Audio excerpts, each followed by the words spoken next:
So the ComboMATCH is a really great collaborative effort between all the 5 lead protocol organizations.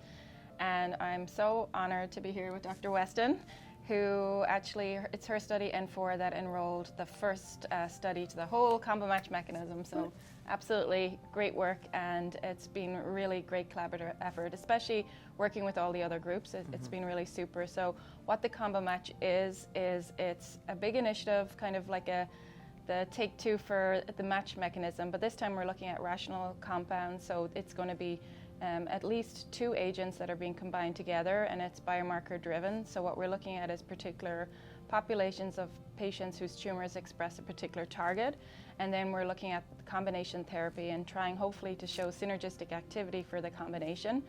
And definitely we already have some safety data, good preclinical data, and the hope is here that by using these combinations in a targeted fashion that we will improve outcomes for our patients. N4 is a culmination of a phase 1 trial that we did at our institution, which combined a PARP inhibitor, olaparib, with a MEK inhibitor, selumetinib, and we saw really exciting data and really exciting activity in RAS aberrant gynecologic tumors. And so we were thrilled to be able to kind of take this combination to the next level as part of the ComboMATCH initiative. And so we have 2 cohorts within N4. One is RAS aberrant endometrial cancer, and one is RAS aberrant ovarian cancer. And that includes low grade, but any histology will do.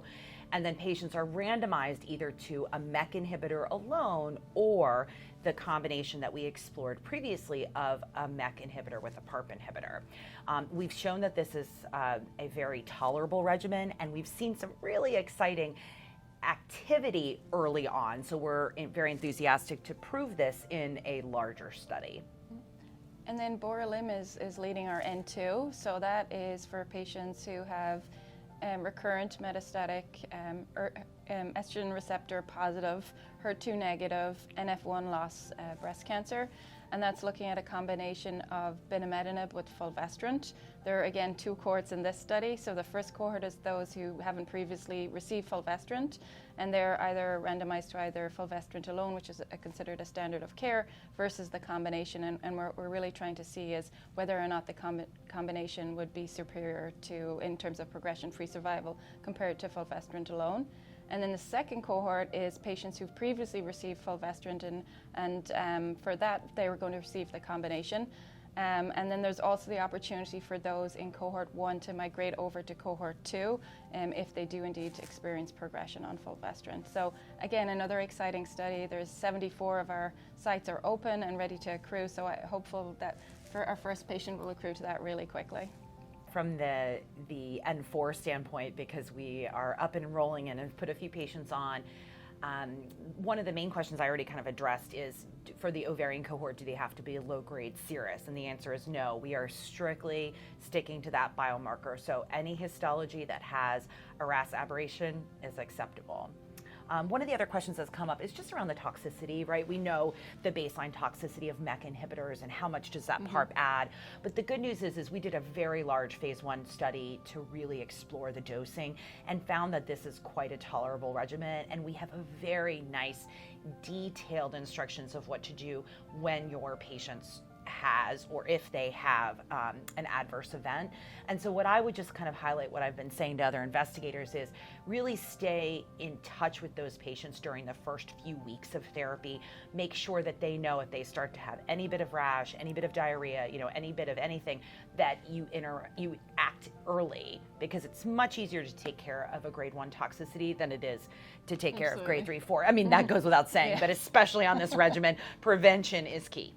And I think the other question we get about the ComboMATCH mechanism is the tumor genomic testing is done as part of it. And in fact, patients can come in with their own outside local testing. There's a really long, extensive list of labs that are acceptable. So, some of the ones that we all know, but some of the smaller laboratories as well. So you can just go onto the NCI website, look in ComboMATCH, and it has a list of laboratories that their results would be accepted.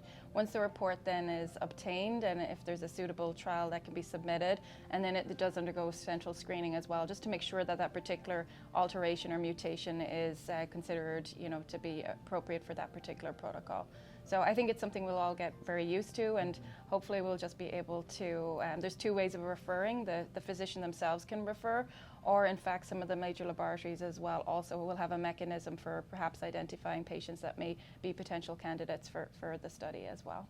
I'll speak from the N4 standpoint. Certainly we have a huge unmet need in both recurrent endometrial cancer as well as recurrent ovarian cancer once we get past like second, third line. And so if this does demonstrate activity in a very biomarker directed fashion, this could become a new standard of care for these patients. And so, you know, fingers crossed, and we'll see how it goes. The quicker we enroll, the quicker we'll know. Yeah, and I think the mechanism as a whole also is a great opportunity for those, you know, patients who have very rare markers that typically we weren't able to do these studies, but having this big mechanism in place really it provides that opportunity to offer studies to patients who, you know, at our own individual institutions it might have been very difficult to accrue a trial, but this type of approach and the collaborative effort really opens a lot of hopefully new doors for our patients and potential treatment options. So I think as a mechanism it has the potential for really be a game changer. Absolutely. We got to enroll patients. We need you all. This is where you guys come in. Let's get these trials done. And then I would just say, and I'm sure Dr. O'Carroll would say the same, is if you've got another exciting biomarker-directed combination, bring it up to the group, because this is not done. These arms are fluid. This is the first wave. This is the first wave. I love that. Yeah, and we're adding. So definitely keep this mechanism in mind. I know personally, like, we were able to do this as a phase 1. There's no way we could have done a definitive phase 2 trial like we're doing without the collaboration of all the cooperative groups. So we're just excited to be a part of it. Really excited. And we're creating the resources there. They'll be online. Please feel free to reach out to the study chairs, the team. We're here to support. The NRG team, admin team has been absolutely phenomenal. So, you know, we're there to help, and we just really love to get these studies up and running and then move on to the next exciting study, and hopefully great opportunities for investigators as well to collaborate and potentially lead some of these studies. Yeah.